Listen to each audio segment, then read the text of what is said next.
Many of you have asked me why I believe. I have friends and loved ones who have had experiences that I have no reason to doubt.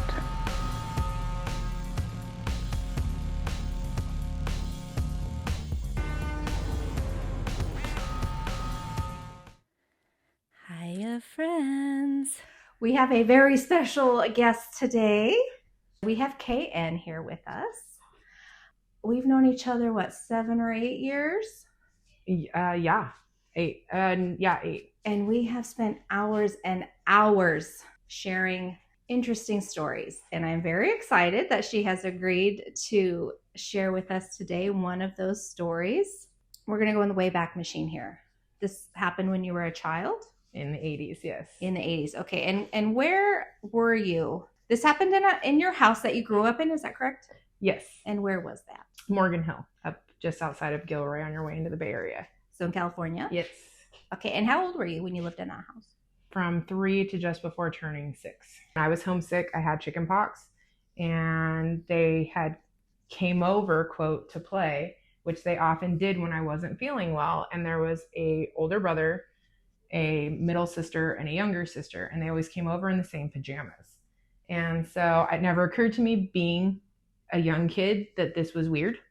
And I was left home alone because my mom worked. And so we would hang out the house. They would act like they were coming to the door. I'd see them in the backyard through my bedroom window, and they'd be like, "Come play." And I would be like, "Okay." And it never occurred to me that they were wearing consistently the same clothes. Where did you think they lived? Honestly, I thought they lived at a farm somewhere nearby, even though my closest neighbors were like a mile and a half away, and I never saw these kids out in daylight. But for some reason, it didn't occur to me, and it never scared me that they were around. They were very comforting and made me feel like I had friends, because being out in a country town, your school wasn't very big and you didn't have neighbors close by. So you said you never saw them in daylight. Is that because they always came in your house? Yes. I never saw them out and about in the town. I never saw them when we go to the grocery store. I never saw where you often saw people from your school. My school had, I think, 500 students, and it was kindergarten through junior high. And then when you're in high school, a bus came and picked up the roughly anywhere from 10 to 15 kids and bust them into either Gilroy, or they bust them into a closer area if there was a school that was being built on the other side of the highway. So what did you guys do when they came over? So we would play jacks, we would play cards, hide and seek late at night if for some reason they were out and about, which again, I probably should have wondered, but I didn't. So they would be outside by the barn and they would see me kind of just looking out my window, and I had a small little balcony, and they would fan for me to come down, come play. And I never thought anything about it. I thought they were just kids that wandered through they were farm kids. That's what I thought. You go out, you wander, and you saw it all the time in the sense of kids going to play in the fields across the way, things like that. So I thought for some reason these kids' parents just were cool with them wandering around in their pajamas all the time. So what did they look like to you? So the little boy had a very clean cut haircut, and all 3 kids looked very similar, light complected. I knew that they were brothers and sisters. The boy had matching top and bottom pajamas, very 1940s, 50s style, with the top button up with a collar, the pants matched. He had buttons down the front of his shirt, and it was a striped color, like a light blue and kind of an off-white.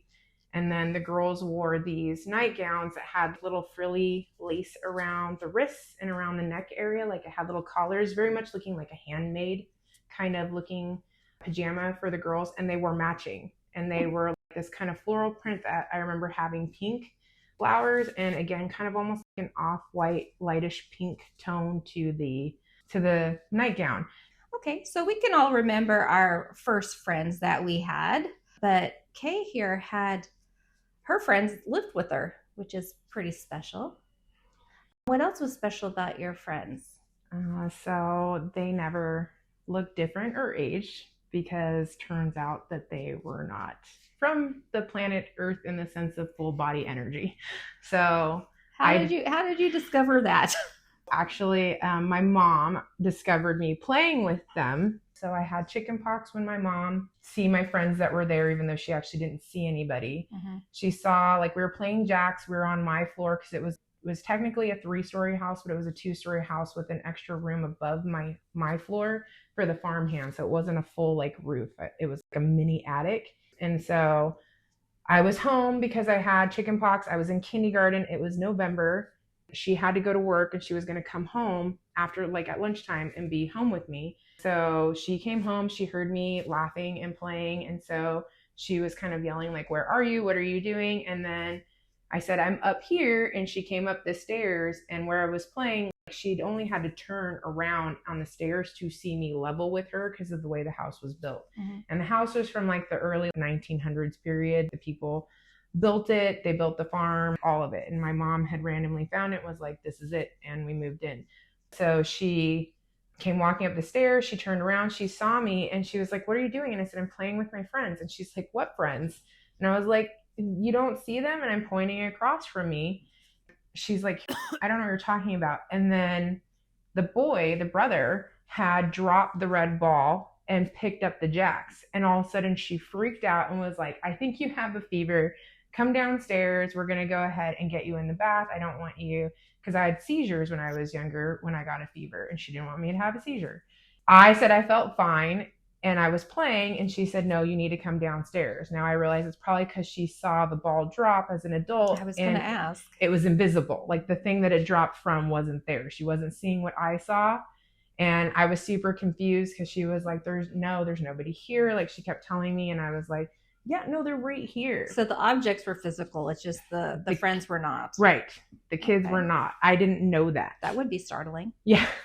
I'm like, I can only imagine what she probably was thinking, because even now it's all part of the imagination whenever it was brought up. So it doesn't get brought up anymore. So when did you realize that they maybe weren't actual children from this timeline? So my mom became extremely into finding out history about the house when she started cleaning up the garden and everything, and figured out that there was a crawl space underneath the house. Doing research, she had kind of figured out that also the house had had a fire at one point, and it had a section of it rebuilt. So our back room of the house was added in with this family because they're the original like owners of the house. So these kids that I was playing with, later on I find out, actually lived in this house and were part of the family that were the original owners in Morgan Hill. And then she's cleaning the house one day while I'm at school, and I get a call from the office telling me that my mom is going to be picking me up after school, not to get on the bus. I go and my mom picks me up, and I'm like, what are you doing here? I thought I was taking the bus home. And she's like, well, I wanted to come get you. I got something to show you. And I was all excited. What's going on? And she was just like, well, let's wait until we get to the house. So the upstairs, the second floor, all the walls were hardwood. So she would clean the walls with Murphy oil, and we'd already been living there for 2 years. And so you would think at some point this would have popped up sooner, but it didn't pop up until after the incident with the kids and her being extremely worried as to what her 5-year-old was seeing while they were sick with chickenpox. I have a side question. Yes, ma'am. Did the kids tell you their names? Or did they just show up and that was not ever a question? That was never a question for some reason, okay. Honestly. Or I maybe Curious. I don't really recall like names. It was always they referred to each other as like brothers, like brother and sister. Mm-hmm. Again, like I said, it was always they just showed up. It seemed like at the perfect timing. Mm-hmm. I was lonely, I was nervous, I was scared, whatever. Like I was sick. Kids would show up and they would make me feel better. And it was never a question of who I was, who they were. We just played. They would often disappear, kind of like, and not say like fade away, disappear, but like I always saw them kind of run off to the backside of the barn. Mm-hmm. So I assumed that they lived in one of the houses like a mile and a half, 2 miles back behind the orchard. And it wasn't uncommon for you to have kids that ran to each other's houses like that because we were so far away from each other. So we get back to the house after she's picked me up from school, and it's a highway road that we have to take because it's all farms out there. And we get to the house and my mom tells me, okay, so I want you to go ahead and head upstairs and tell me what you see, but don't touch anything. It's important that you don't touch anything. And I was like, okay, thinking, well, she must have found something. Because at this point, she's been finding stuff like crazy, digging underneath the house. She was finding old newspaper clippings and different stuff that clearly showed how old the house was, which, I mean, she knew she bought it, but just the history of it and things like that was interesting to her. And mind you, this is the 80s, so we don't have internet. So going to research things meant having to go to the archives of the newspaper and the library and things like that. So it wasn't just easy to find things out like it is now. So I, of course, run up the stairs. She's behind me, and I see that the wall is open. which means there's actually like a hidden closet in the wall. It was a big deal. I thought it was awesome. And then my mom's like, go ahead and look inside, but remember, don't touch anything. And so I walked around like this little half door that fit into the wall that you really didn't see because you had to push it to pop it open. And that's what happened. Was she was Murphy oiling the walls, and she was pushing like the Murphy oil down to clean the walls to keep them shiny, and the door popped open, and it never had done that before. So she hit it just right that time. When she went inside, she saw what I saw, which was a very old, like wooden stool looking chair. And then there was like a light overhead with like a little chain that you could pull to turn the light on. And the light fixture like around it was old and kind of withered, like it had fallen apart a little bit, but still in decent shape to tell that it was old glass. And then there was a mirror on the wall. So did it feel like that room maybe had been shut away for a while? Yes. Okay. So it kind of had like that smell like a library has, Mm-hmm. where old books and everything. So walk in, and my mom's like, go ahead and like look around. Tell me if you notice anything. And I was like, well, there's a ton of newspaper clippings, just the whole like wall. There's this little seat, you sit down, and there's a mirror that's on the wall when you sit facing the wall that is next to my bedroom. It's my bedroom wall that this closet is sharing. So I look at it, I look at the mirror. I don't think much of it in the sense that like, why would there be a mirror in here? But I look all around, and there's these old yellow, it looks like if you touch them, they're going to fall apart newspaper clippings all over the wall from ceiling to floor. Old clippings? Old, yellow. I'm like, you touch, I mean, like 10 years, 20 years, 50 years. Like 1907, okay, 1906, so like we're like, old. yeah. Okay. I'm looking, and there's all kinds of families in these like newspaper clippings, all kinds of kids' pictures, things that happen in the town. And then as I move around the mirror. I'm sorry, but that just seems sketchy. Right. Again, me being 5, it was like totally normal, completely Okay. fine. My mom's been crawling underneath the house, like looking for antique stuff that she's finding and things about the house. What's weird about this? And not at all am I like, why am I doing this? Nope. In my mind, I'm like, wow, this is amazing. What are we finding? I have a secret closet. Fantastic. Not at all creeped out the way I should be. And so I'm making my way around the wall, and I'm seeing things that look kind of familiar in the sense of the town and some of the houses. And then as I get to the right side edge of the mirror, all of a sudden I see a newspaper clipping, and I'm like, hey, that's our house. And she's like, yeah, do you notice anything else in the picture? That's a family. Hey, wait, those are the kids. Those are the 3 kids. That's the son, and those are the 2 daughters. That's the brothers and sisters that I play with. And she tells me that can't be true because that's a long time ago. And I was like, no, that's them. And she's like, no, it can't be because they've passed away. And I was like, wait, what? And like, she's like, those kids passed away when there was a huge epidemic in the Bay Area of scarlet fever. And those kids had scarlet fever and they passed away. My brain was not comprehending because I'm like, at 5 years old. I'm like, I just saw them yesterday. We played hide and seek in the yard last night. Well, they don't seem sick. And that was the thing. They didn't seem sick. They weren't kids that looked like, they were fair. Like they still had pink cheeks, and, the sisters had these little like sock curls, and they had like these little hair like tied up in these little pieces of cut fabric. Like they were like getting ready for the next day, which was very common of, the era of farm kids in small towns and stuff like that. When you didn't have money, you didn't have, a Marcel iron to put on your stove to heat up, kind of thing. And they were in their PJs, so they were ready to go to bed. They were getting ready to go to bed, so mom had them ready to go to bed, and for some reason mom consistently let them sneak out. So in my mind, I was like, cool. So my mom's trying to explain to me that these kids that I saw, that I'm claiming, quote, that I saw, it's impossible for me to have seen them, and that they have been gone for a very long time. And I was like, okay, well, you're saying that, but I know what I saw. I would go in and I would look at the newspaper clippings, super confused. And when the kids would come over after that, for some reason, it never came up. It never was something that I thought about. I don't know if it was because usually when they came over, I was either sick or it was at night and I wasn't thinking about it. And I had 5-year-old brain, and it didn't occur to me because I was like, cool, we're playing in the moon. Yeah. That summer, we ended up needing to leave the house, and so we moved here.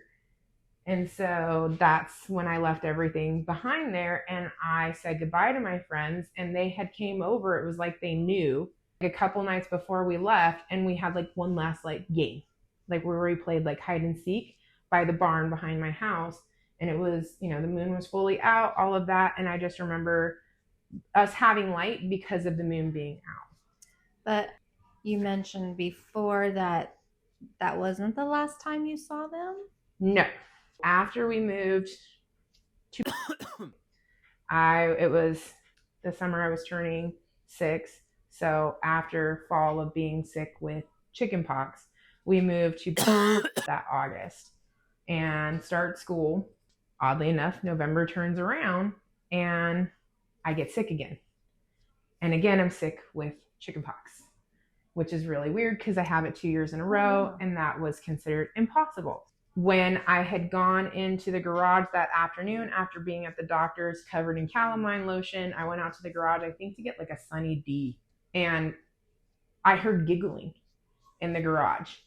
And I was like, that's so weird. So I walk over to where this little side door is that leads to my area of the side yard of the house. I could hear them giggling, and I recognized the giggles.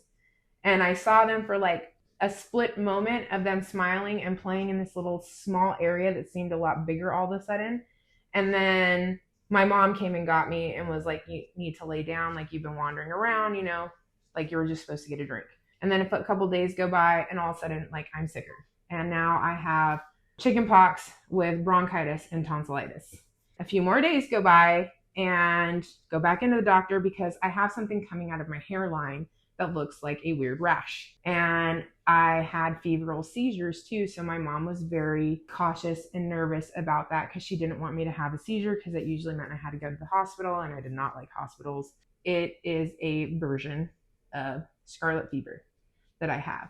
And I remember yelling into the doctor's office. I was like, Mom, that's what the kids had. That's what they had. And she was like, shh. I realize I'm talking super loud when I'm saying this, so I'm sorry for anybody listening that is like I'm piercing your ear.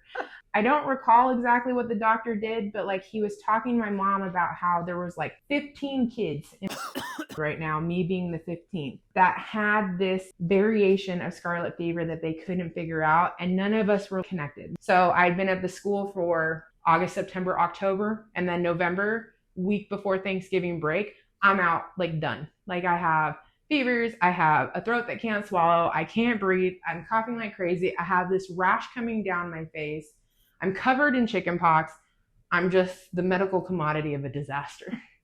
I get through it, but not before the rash climbs down around the left side of my face, into my eyebrow, and down the side of my cheek to the point the doctor was concerned I was going to go blind. This is important because it comes up again later, because then after that, every November I get sick. And it follows me all through elementary school, all through junior high, and into high school. Whenever I felt sick, I could feel them, specifically in November, which is also, I guess, something I should have said too. They died in November of scarlet fever. That is important to know. Yeah. So that's a part, like in the sense of like the article, I remember my mom reading it to me, and they had passed in like after Thanksgiving. Then in sophomore year of high school, so now we're in the 90s. So did you hear the giggles again after that one time, or was that the last time for a while? That was the last time for a while that I heard the giggles. And it was literally just like a glimpse of a second before my mom is like yanking me in the house because I'm sick and I shouldn't be wandering the garage. And then I started getting bumps on my forehead November of my sophomore year that I'd been having really bad headaches. And so after a couple days of it slowly getting bigger, my mom's like, we're going to take you to see the doctor and see what's going on. Because my headaches weren't getting better. I was starting to get fevers where I was needing to make sure I was cooling down. So in case of possibility of a seizure, since I never fully just grew out of them. We go to the doctor, and I have shingles at 15. So I'm one of the few cases, I was the first for my doctor at the time to ever see, since shingles is mostly 60s and above. Right. And it comes out on the back. I got it on my face above my left eye, just like the scarlet fever rash that I had that came from my hairline and grew down, except now It started mid forehead and was growing up and down, and it grew into my eyebrow really rapidly. And so the doctor was super nervous because one, I was 15 having shingles, and he'd never seen that. And two, it was moving so quickly, he was worried I was going to go blind because shingles actually is from the nervous system. So he was more worried about underneath and behind my skin, like kind of thing, and it blinding me. I had to get taken out of school again. And then one night I'm sitting in my room and I hear giggling. And I was like, because I couldn't sleep very well when I was younger. So I was like, huh. And at this point, you're 15. Yeah, I'm 15 years old. I haven't heard them in forever. Like, I kind of always felt like they were still there, but I can't explain like why. I just knew that they were there. It was almost like I could, like the energy they carried and that safeness they had. And again, it's almost like I can hear them in the house and I'm the only one awake in the house, wandering the house because, that's normal. And I'm trying to find where the giggling's coming from and see if I can hear them without saying anything in the house to wake up either parent or my sibling. I can kind of hear rustling, almost like they're hiding, like running around in different spots. And I can hear the giggling shifting from different places.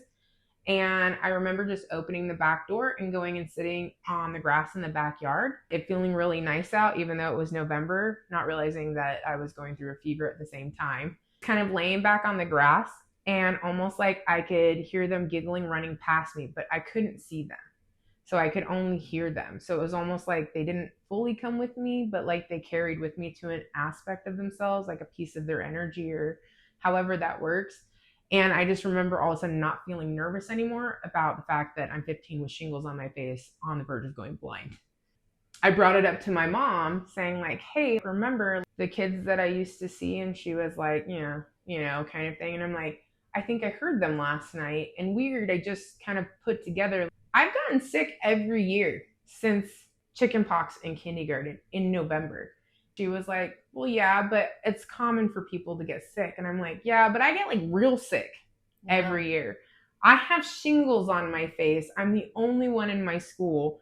My doctor hasn't had a kid yet at this point of my age frame to have them come out and be this area. As well, it's really weird that like the kids that passed away of scarlet fever, I get sick that November, and that's how I somehow figure out that you find out and these kids aren't actually here.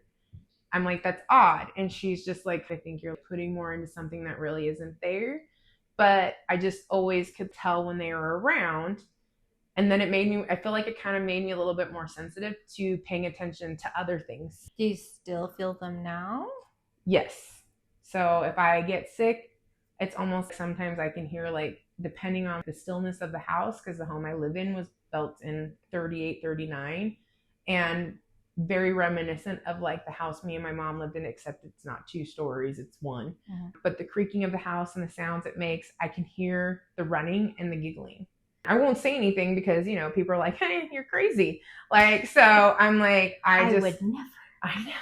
So I just listen and I try to make sure I acknowledge them in a sense of saying like, hey guys, long time no see kind of thing, even though I don't get to see them. And I want to cry right now talking about it for some reason. I don't know why. They just always made it feel like it was okay. So overall, would you say it was a positive thing for you? Yes. It was never anything that they made me feel scared. And often in that house, there was times that I really did feel scared because I would see other things. And I don't know if that was me being a kid creating a boogeyman and then somehow they showed up like Superman feeling like normal, or I'd hear them laughing, playing outside. But I know that they also did die in the house. So I think a piece of them stayed behind because that was their happy place. That was the place that was home for them. And energy from hearing things and reading things stays connected to what is most gravitational pull for them. Yeah. So I don't know what I did that made it so they stuck with me and have followed me now since I was 5 years old and I'm in my 40s. But I still will sometimes like get to hear them, or I'll hear like the rustling of their feet. I can picture it because I saw it so much when I was little in that house. And it's very vivid. I can still see their feet running, their little bare feet running across the ground. And I never wore shoes, so it made sense to me. I hated shoes and they never had shoes on. And I remember thinking like, we're the same. There was just something about them that I can still see their faces. Thank you for sharing. And y'all, this is not the last time we are going to hear from our friend Kayan. She has more amazing stories to share with us, but that will be for another time. So again, thank you. You're welcome. Thanks for having me talk to you about it more. Yes. And I will definitely be asking you some more questions about more stories. Yes, I look forward to it because I'm sure I have plenty in my back pocket, being the weirdo I am. And thank you very much. You're welcome.